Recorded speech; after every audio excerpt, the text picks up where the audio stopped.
Le Brésil est passé tout près d'une énorme désillusion. L'Allemagne est déjà éliminée. Et cette Coupe du Monde 2026 est en train de prouver une chose. Plus aucun favori n'est à l'abri. Les journaux du monde entier parlent d'un véritable séisme.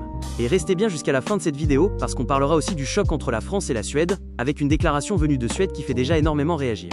Installez-vous confortablement. On fait ensemble le tour de la presse internationale. On commence avec le Brésil. Sur le papier, la Seleção était largement favorite face au Japon. Mais sur le terrain, le scénario a été tout autre. Le Japon a surpris tout le monde en ouvrant le score grâce à Sano, plongeant les supporters brésiliens dans le doute.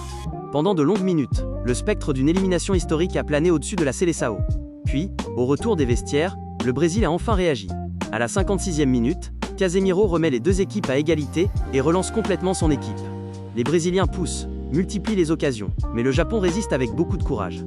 Alors que tout le monde pense voir les deux équipes partir en prolongation, Martinelli surgit dans le temps additionnel et inscrit le but de la qualification à la 95e minute. Explosion de joie côté brésilien. Le Brésil est qualifié, mais il s'est fait très peur. Ce matin, la presse espagnole insiste justement sur cette souffrance. Les journaux parlent d'une qualification arrachée au mental, tandis que la presse française souligne que Carlo Ancelotti devra rapidement corriger les difficultés aperçues durant cette rencontre. Car si le Brésil a montré beaucoup de caractère, il a aussi laissé apparaître des fragilités qui pourraient lui coûter très cher face à des adversaires encore plus redoutables.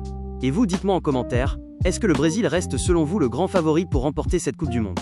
Mais pendant que la Seleção poussait un immense soupir de soulagement, une autre grande nation n'a pas eu cette chance. Et là, c'est un véritable coup de tonnerre. L'Allemagne est éliminée.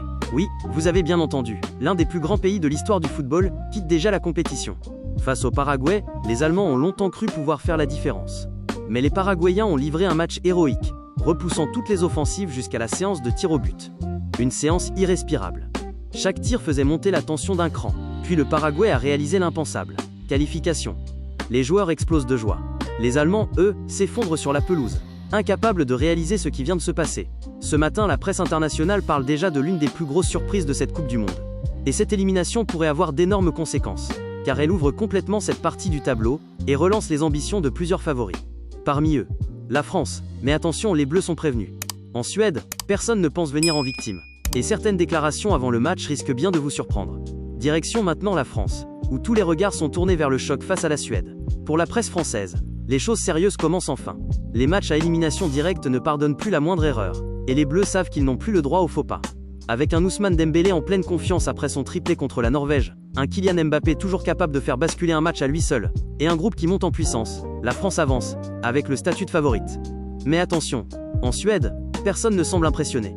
Une déclaration fait énormément parler depuis ce matin. Le champion olympique et mondial Armand Duplantis a donné son pronostic sans hésiter, 3-1 pour la Suède. Une sortie qui a rapidement fait le tour des médias suédois et enflammé les supporters.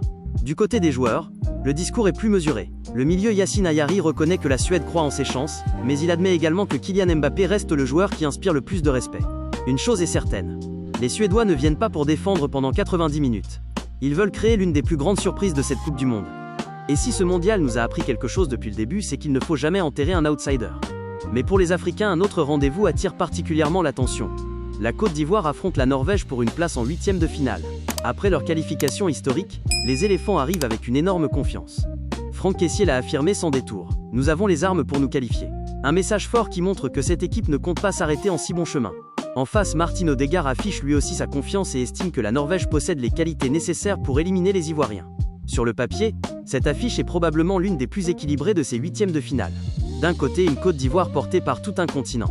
De l'autre, une Norvège emmenée par une génération extrêmement talentueuse. Personnellement, je pense que les éléphants ont une vraie carte à jouer. Depuis le début du tournoi, cette équipe dégage une force collective impressionnante. Si elle conserve la même discipline et la même intensité, elle peut regarder n'importe quel adversaire dans les yeux. Alors maintenant, c'est à vous.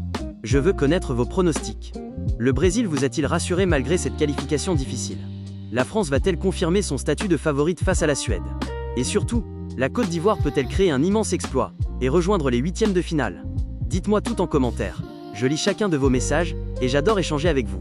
Si cette revue de presse vous a plu, pensez à laisser un gros pouce bleu et à vous abonner si ce n'est pas encore fait. Chaque jour, on décrypte ensemble les plus grands journaux sportifs de la planète pour vous faire vivre toute l'actualité du football mondial.